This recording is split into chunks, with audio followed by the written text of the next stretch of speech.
రేవంత్ రెడ్డి ఇక్కడ 12 నెలల నా పాలనపై చర్చకి ఎవరు వస్తారక్కడ అంటూ తొడగొట్టారు తెలంగాణ సీఎం. అంత లేదక్కడ, గ్యారంటీలు అమలు చేయకుండా తొడలు కొట్టద్దిక్కడ అని కౌంటర్ ఇచ్చారు కేంద్ర మంత్రి కిషన్ రెడ్డి. అక్కడ ఇక్కడ కాదు, రేవంత్ కి దమ్ముంటే అసెంబ్లీలో చర్చ పెట్టాలని ప్రతి సవాల్ విసిరారు కేటీఆర్. తెలంగాణలో సవాళ్ల పర్వం. బీఆర్ఎస్ బీజేపీలకు జాయింట్ గా సవాల్ విసిరిన రేవంత్ హయాంలో చర్చించేంత పాలన జరగలేదన్న కిషన్ రెడ్డి, అసెంబ్లీ సాక్షిగా చర్చిద్దామన్న కేటీఆర్. నారాయణపేట సభలో సీఎం రేవంత్ రెడ్డి చేసిన వ్యాఖ్యలు తెలంగాణలో దుమారం రేపాయి. సవాళ్లు ప్రతి సవాళ్లతో తెలంగాణ రాజకీయాలు హీటెక్కాయి. రేవంత్ విసిరిన సవాల్పై వైలెంట్ గా రియాక్ట్ అయ్యారు బీజేపీ బీఆర్ఎస్ నేతలు. కాంగ్రెస్ 12 నెలల పాలనపై, బీజేపీ 12 ఏళ్ల పాలనపై, బీఆర్ఎస్ 10 ఏళ్ల పాలనపై చర్చకు సిద్ధమా అని ప్రశ్నించారు సీఎం రేవంత్ రెడ్డి.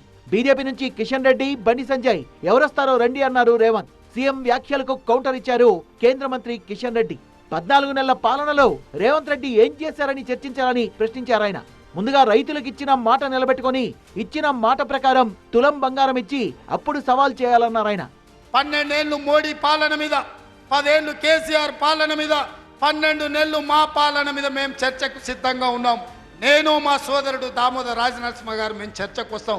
తారీఖు చెప్పండి, ఏ సెంటరో చెప్పండి, ఏ సెంటర్ అయినా మేము తయారు. మీరు సిద్ధమైతే రాండి, ఎవరు ఏం చేసిండ్రో చర్చ చేద్దాం, తేలుద్దాం. ఈరోజు రేవంత్ రెడ్డి చెప్తున్నాడు చర్చకు సిద్ధమా అని సవాల్ చేస్తా ఉన్నాడు. అయ్యా రేవంత్ రెడ్డి, చర్చకు సిద్ధమే, కానీ నువ్వు ఇచ్చినటువంటి హామీల ముందు అమలు చేయి. కనీసము కార్యాచరణ ప్రణాళికైనా ప్రకటించు. ఎప్పటి లోపల నిరుద్యోగులకు ఉద్యోగాలు ఇస్తావు, ఎప్పటి లోపల రైతులకు ఇచ్చిన హామీలు అమలు చేస్తావు, ఎప్పటి లోపల స్కూటీలు ఇస్తావు, ఎప్పటి లోపల తులం బంగారం ఇస్తావు, ఎప్పటి లోపల రైతు భరోసా ఇస్తావు, కౌలు రైతులకు, రైతు కూలీలకు ఎప్పుడు డబ్బులు ఇస్తావు, ముందు చెప్పు. మీరు ఛాలెంజ్ చేయడం కాదు, ముక్కు మేళ రాస్తా నాలాగా పరిపాలన. అరే బాబు నాయన, నీ పరిపాలన ఏందో ఎంబడే ఫస్ట్ నువ్వు రాజీనామా చేపి నీ పార్టీలో చేర్చుకున్న వాళ్ళందరితో రాజీనామా చేపించి ఉప ఎన్నికలకు బొండి, ప్రజల నుంచి తీర్పు కోరండి. ఆల్రెడీ నరేంద్ర మోదీ గారిని ప్రజలు 3 సార్లు వరుసగా గెలిపించిన వారి పరిపాలనను మెచ్చే వారు ఉండాలనే ఈరోజు మళ్ళీ 3వసారి ప్రధానమంత్రిగా ఎన్నుకున్నారు. మీకు ప్రధానమంత్రి గారిని ఛాలెంజ్ చేయడం కానీ, ఇలా ఉన్న మమ్మల్ని ఛాలెంజ్ చేయడం కానీ ఇంకా అంత స్థాయికి మీరు ఎదగలేదు. ముఖ్యమంత్రి సవాల్కు ప్రతి సవాల్ విసిరారు BRS working president KTR. Congress BRS పాలనకు తేడా ఏంటో అసెంబ్లీలోనే స్పష్టం చేస్తామని, దమ్ము ఉంటే అసెంబ్లీలో చర్చ పెట్టాలన్నారు కేటీఆర్. గ్యారంటీలు ఏమన్నా జీతమా, మేము మీకు ఇచ్చుడే ఎక్కువ పిచ్చం అన్నట్టు మళ్ళీ వీళ్ళు కూడా తొందరగా ఈ డైలాగులు వస్తాయి ఇళ్ళ నోట్లకెళ్ళి కూడా. ఒక ఫ్రీ బస్సు తప్ప ఇప్పటిదాకా చేసింది ఏమైనా ఉందా ఈ రాష్ట్రంలో? అందుకే నేను అంటా ఉన్నా, రేవంత్ రెడ్డి రంకెలేసుడు, చర్చకు రా, ఇదిరా అదిరా ఇవి కాదు. దమ్ముంటే చేతనైతే అసెంబ్లీలో పెట్టు చర్చ. రాష్ట్రం మొత్తం చూస్తుంది, పెట్టు, 2 రోజులు పెట్టు, మైక్ కట్ కాకుండా చూడు. దమ్ముంటే నీకు స్పీకర్ను నువ్వు డిక్టేట్ చేసి, స్పీకర్కు కనుసైగల ద్వారా శాసించి ప్రతిపక్షం గొంతులు నొక్కుడు కాదు. దమ్ముంటే 38 మంది సభ్యులు మేమున్నాం. దమ్ముంటే మా సంఖ్యకు సరిపడే విధంగా మాకు టైమింగ్, అక్కడ అసెంబ్లీలో 4 కోట్ల ప్రజల ముందు నీ బట్టలు ఇప్పుతాం. అక్కడనో ఇక్కడనో చర్చ కాదు, బహిరంగంగా అసెంబ్లీ సమావేశాల్లోనే నీ బట్టలు ఇప్పుతాం. ఇది మా సవాల్ నీకు. ఇందిరమ్మ ఇల్లున్న చోట కాంగ్రెస్ పోటీ చేస్తుందని, డబుల్ బెడ్రూమ్లున్న గ్రామాల్లో బీఆర్ఎస్ పోటీ చేయాలన్న సీఎం వ్యాఖ్యలపైన కేటీఆర్ కౌంటర్ ఇచ్చారు. ఏ ఊర్లో అయితే ఇందిరమ్మ ఇండ్లు ఉంటాయో రేపు సర్పంచ్ ఎన్నికలలో మేము ఓట్లు అడుగుతాం.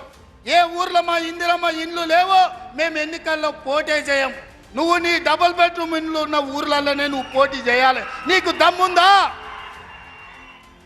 నేను సూటిగా సవాలు విసురుతున్నా. శ్రీనివాస్ రెడ్డి గారిని కూడా సవాలు విశ్రమని చెప్తున్నా. రాష్ట్రంలో రైతు రుణమాఫీ ఎక్కడ 100% అయిందో ఏ ఊళ్ళే ఆ ఊళ్ళే మేము పోటీ చేస్తాం, మేము పోటీ చేయండి. ఎక్కడన్నా ఒక ఊరు చూపెడతావా? కొండారెడ్డిపల్లిలో అయిందా 100%? కొడంగల్లో అయిందా? మీ అత్తగారు ఊళ్ళో అయిందా? ఎక్కడైంది? నేను కూడా అనొచ్చు, రైతు బంధు మొత్తం పడితే ఆడ పోటీ చేద్దాం అనొచ్చు, తులం బంగారం ఇస్తే పోటీ చేయ అనొచ్చు, నెలకు 2500 ఇచ్చిన మహిళలను ఓటు అడుగు అని నేను కూడా అనొచ్చు, నెలకు 4000 ఇచ్చిన ముసలోళ్ళే మాత్రమే ఓటు అడగాలి, 2000 ఉన్న వాళ్ళంతా మాకేయాలని నేను కూడా అనొచ్చు. ఈ బజారు భాష, చీప్ టాక్టిక్స్, చిల్లర మాటలు, వీటితో ఇంకెన్ని రోజులు టైంపాస్ చేస్తారని నాకు అర్థం కాదు. మరోవైపు బీఆర్ఎస్ ఎమ్మెల్సీ కవిత కూడా రేవంత్ రెడ్డికి సవాల్ విసిరారు. చంద్రబాబు బనకచెర్లకు నీళ్లు తరలిస్తుంటే ఎందుకు స్పందించడం లేదని ప్రశ్నించారు. ఆ ప్రజాభవన్ మీటింగ్ పెట్టుకొని రేవంత్ రెడ్డి గారు చంద్రబాబు నాయుడు గారికి బ్రీఫ్ చేసిన తర్వాత చంద్రబాబు నాయుడు గారు ఈ బ్రీఫ్డ్ మీ అని చెప్పి బయటకు పోయి బంకచెర్ల మొత్తం కూడా ఆ రిజర్వాయర్ కడతామని చెప్పి ప్రకటించారు. ఎన్ని టీఎంసీలు తీసుకుపోతారట? గోదావరి నదికెళ్ళి 199 అంటే దాదాపు 200 టీఎంసీలు గోదావరి నదికెళ్ళి తీసుకుపోయి అది కృష్ణా బేసిన్కి ఇస్తారట, పెన్నా బేసిన్కి ఇస్తారట. అంటే ఆంధ్రాలో ఉన్న మొత్తం అన్ని ప్రాజెక్టులకు వాళ్ళు నీళ్ళు ఇచ్చుకుంటారు. నేను ముఖ్యమంత్రి గారిని సవాల్ చేస్తూ ఉన్నా, నిజంగా మీరు తెలంగాణ హితం కోరేటటువంటి ముఖ్యమంత్రి అయితే ఎందుకు ఉత్తరం రాస్తలేవు కేంద్రానికి?